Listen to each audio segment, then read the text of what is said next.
प्रिय विद्यार्थियों, हम बीए पार्ट फर्स्ट के फर्स्ट पेपर में समाज के टॉपिक का अध्ययन कर रहे थे।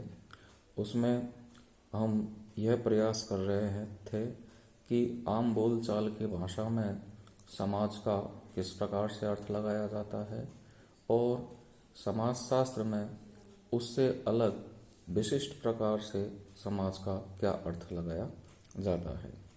यहाँ पर हम मैकाइवर एवं पेज के अनुसार समाज की विस्तृत व्याख्या कर रहे हैं।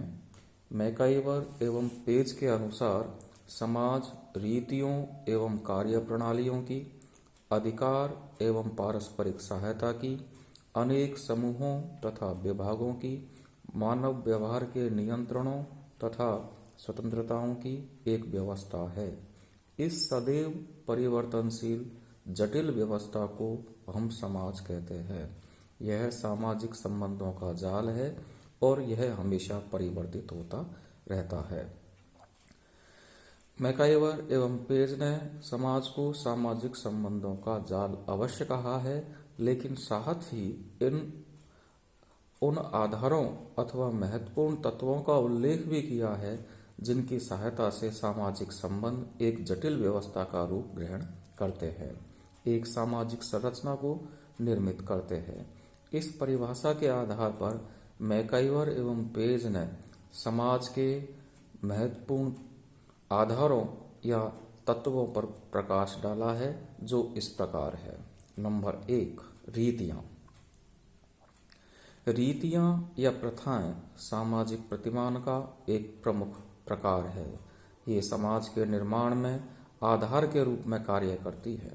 समाज में व्यवस्था बनाए रखने में ये महत्वपूर्ण भूमिका निभाती है। सामाजिक जीवन के विभिन्न पहलुओं से संबंधित अनेक रीतियां पाई जाती है, जैसे खान पान, रहन सहन, वेशभूषा, विवाह, धर्म, जाति, शिक्षा आदि से संबंधित रीतियां। ये रीतियां व्यक्ति को विशेष तरीके से व्यवहार करने को प्रेरित करती है।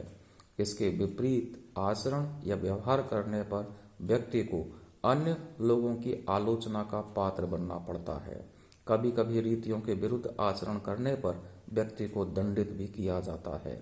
रीतियां समाजीकरण की प्रक्रिया के दौरान पीढ़ी दर पीढ़ी हस्तांतरित होती रहती है। नंबर 2 है कार्य प्रणालियां। कार्य प्रणालियों को भी समाज का एक प्रमुख आधार माना गया है। मैकाइवर एवं पेज ने सामूहिक रूप से कार्य करने की प्रणालियों को संस्था के नाम से पुकारा है। इन्हीं के माध्यम से एक समाज विशेष के लोग अपने विभिन्न आवश्यकताओं या उद्देश्यों की पूर्ति करते हैं।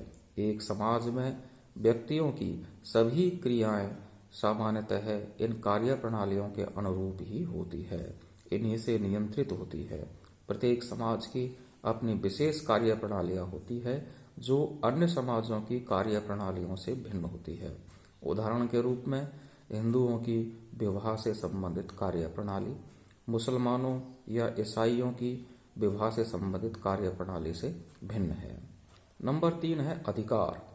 अधिकार को सत्ता या प्रभुत्व के नाम से भी जाना जाता है। यह भी समाज का एक प्रमुख आधार है। कोई भी ऐसा समाज दिखाई नहीं पड़ेगा जिसमें प्रभुत्व एवं अधीनता के संबंध नहीं पाए जाते हैं।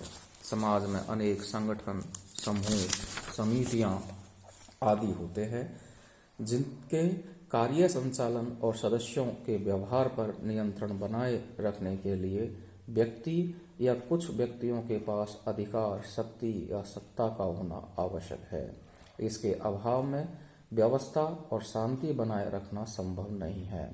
परिवार में यह अधिकार या शक्ति कर्ता के पास, जाति में पंच के पास, गांव में मुखिया, पटेल या प्रधान के पास तथा राज्य के राजा के पास केंद्रित रही है। स्कूल, कॉलेज, आर्थिक संगठन, धार्मिक संघ आदि में किसी न किसी व्यक्ति में यह अधिकार या सत्ता सदैव ही मौजूद रही है।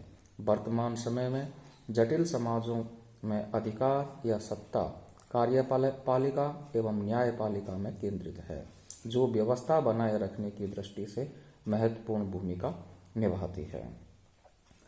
नंबर 4 है पारस्परिक सहायता, म्यूचुअल एड। यह समाज का एक अत्यंत ही महत्वपूर्ण आधार है।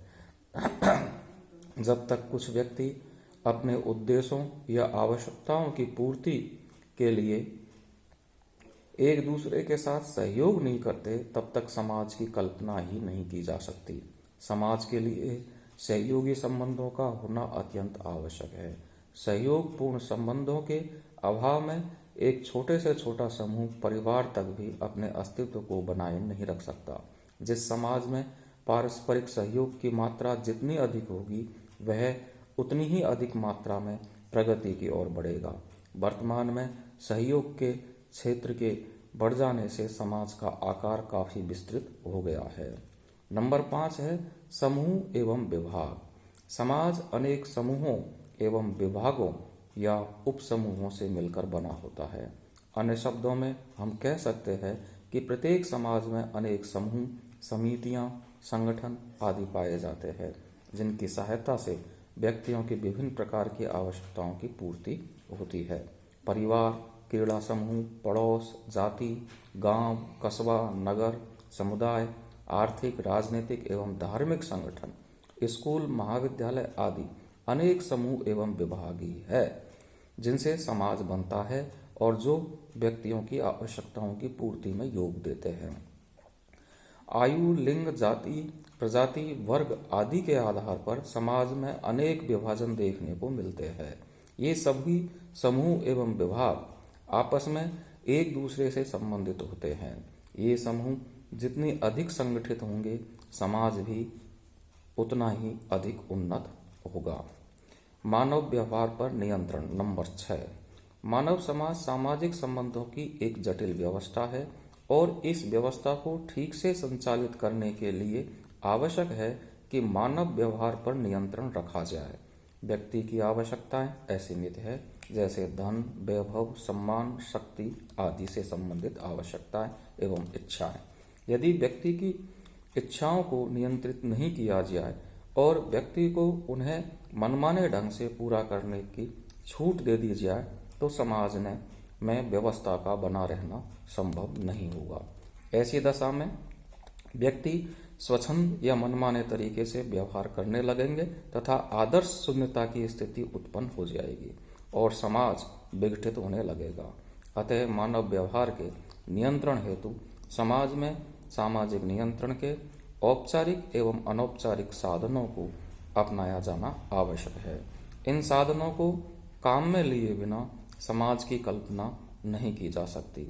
सामाजिक नियंत्रण के औपचारिक साधनों में कानून, न्याय व्यवस्था, पुलिस प्रशासन आदि और अनौपचारिक साधनों में जनरीतियां, प्रथाएं, रूढ़ियां, संस्थाएं, धर्म, नैतिकता आदि आते हैं। इन सभी साधनों से व्यक्तियों के व्यवहारों को नियंत्रित करने और सामाजिक संबंधों को व्यवस्थित बनाने का प्रयत्न किया जाता है। नंबर 7 है स्वतंत्रता। समाज के एक आवश्यक तत्व के रूप में स्वतंत्रता का विशेष महत्व है। समाज में स्वतंत्रता का अर्थ मनमाने ढंग से कार्य, व्यवहार या आचरण करने से नहीं है। यहाँ इसका तात्पर्य सभी व्यक्तियों को अपने विकास हेतु उचित वातावरण प्रदान करने से है। जहाँ समाज में व्यक्ति के व्यवहार को औपचारिक और अनौपचारिक साधनों द्वारा नियंत्रित किया जाता है, वहाँ उसे कुछ क्षेत्रों में स्वतंत्रता प्रदान करना भी आवश्यक है। स्वतंत्र वातावरण में ही व्यक्ति अपने व्यक्तित्व का समुचित विकास कर समाज की प्रगति में योग दे सकता है। बहुत अधिक नियंत्रण व्यक्ति के विकास में बाधा उत्पन्न करते हैं, उसकी विवेक और चिंतन शक्ति को कुंठित करते हैं। हमें यह भी ध्यान में रखना है कि जहाँ स्वतंत्रता व्यक्ति को इच्छानुसार कार्य करने का सुअवसर देती है, वहाँ साथ ही यह भी आवश्यक है कि वह दूसरों की स्वतंत्रता पूर्वक कार्य करने का अवसर दे, उनके मार्ग में किसी प्रकार की बाधा उत्पन्न न करे। इस प्रकार मैकाइवर एवं पेज ने समाज के उपयुक्त 7 आवश्यक आधार तत्व बताए हैं। समाज को सामाजिक संबंधों की एक जटिल व्यवस्था माना है और साथ ही यह भी स्पष्ट किया है कि ये सभी सामाजिक संबंध आपस में गुथे हुए हैं। सामाजिक संबंधों के जाल से निर्मित यह जटिल व्यवस्था निरंतर बदलती रहती है। इसमें हर समय कुछ न कुछ परिवर्तन होते रहते हैं।